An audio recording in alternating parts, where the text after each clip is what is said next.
Mayor Vico Soto nagbigay ng update sa allowance ng mga estudyanteng Pasigueño. Iyan ang pag-uusapan natin patungkol sa kinabibiliban, hinahangaan at pinakamahusay na punong lungsod sa bansa ngayong araw po. Pero bago yan ay humihiling ako na pakasubscribe ang aking YouTube channel.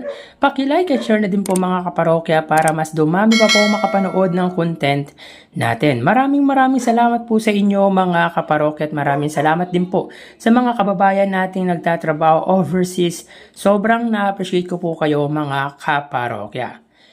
So yun yung mga kaparokya, ito yung mga bagay na hindi kayang gawin ng ibang politiko, partikular yung mga namumuno sa kanilang syudad. Yung mag-update sa mga proyekto at programa para sa mga pampublikong estudyante.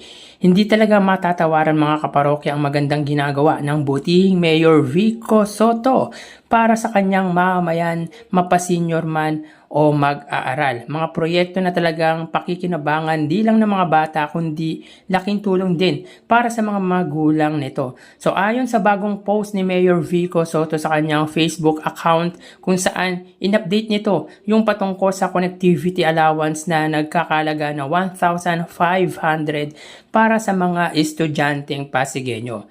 Nasa school 34 of 44 na ang distribution ng 1,500 connectivity allowance mula sa LGU para sa mga K-12 learners na sa ilalim ng Pasig School Division.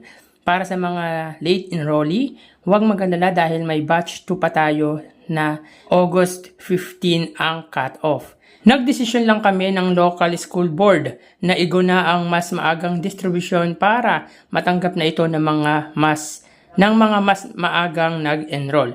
Hashtag Pasig City, hashtag Batang Pasig, hashtag Connectivity Allowance, hashtag 15.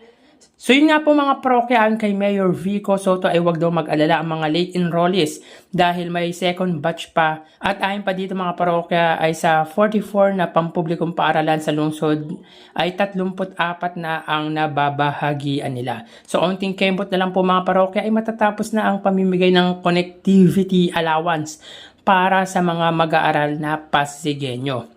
Nakakatuwa lang mga parokya dahil may programang tulad ng ganito ang butihing mayor at ang city council. Laking tulong para sa mga magulang dahil kahit papaano ay marami nang mabibili ang mga anak nito sa pinamigay ng city council or Pasig government. Ito talaga yung mga bagay na hindi kayang pantayan or lagpasan ng ibang politiko sa bansa ang mamahagi ng allowance para sa mga bata, which is sobrang laking tulong talaga para sa mga bata. Masarap siguro talaga mag-aral sa Pasig dahil suportado ang mga ito ng mga namumuno doon. Ano pa bang lungsod or city dito sa bansa ang nakapamahagi ng ganyan?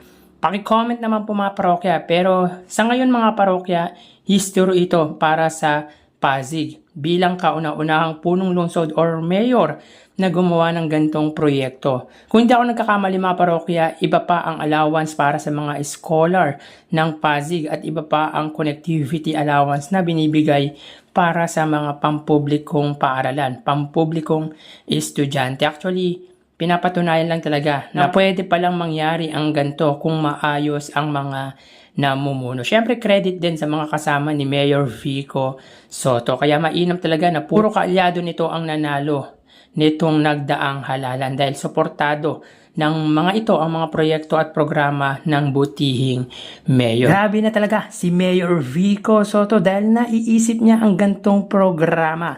Alam naman natin mga parokya na hindi kasing yaman ng Makati, Quezon City at Maynila ang lungsod po ng Pasig.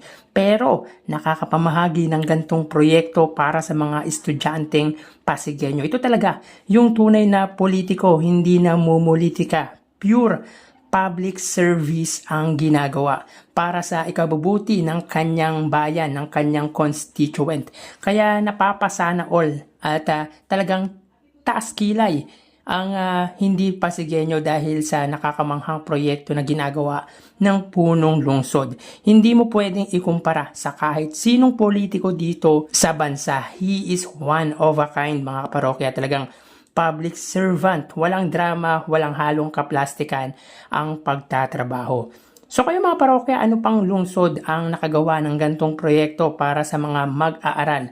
At agree din pa kayo mga parokya na si Mayor Vico Soto at ang lungsod Pasig lang ang gumawa ng gantong programa na para sa akin ay history sa buong bansa? Paki-comment naman po mga parokya yung opinion nyo patungkol po dito. So hanggang dito na lang po tayo mga parokya. Mag-iingat po tayo palagi. Thank you and God bless.